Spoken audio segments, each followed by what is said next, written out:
السلام علیکم ورحمۃ اللہ وبرکاتہ۔ اعوذ باللہ من الشیطان الرجیم، بسم اللہ الرحمن الرحیم۔ رب زدنی علما۔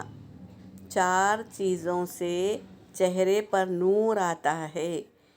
نمبر 1، 5 وقت کی نماز پڑھنے سے چہرے پر نور آتا ہے، سبحان اللہ۔ نمبر 2، قرآن مجید کی تلاوت کرنے سے چہرے پر نور آتا ہے۔ نمبر 3، استغفار پڑھنے سے۔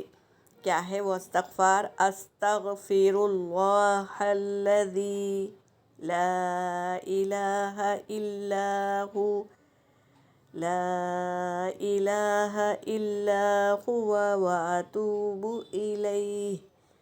کثرت سے پڑھیں تاکہ ہمارے گناہ بھی معاف ہو جائیں اور ہمارے چہرے پر بھی نور آئے۔ اللہ کا استغفار اللہ کا غضب ٹھنڈا کرتا ہے، اللہ ہم سے راضی ہو جائیں گے انشاءاللہ۔ کثرت سے استغفار پڑھیں گے۔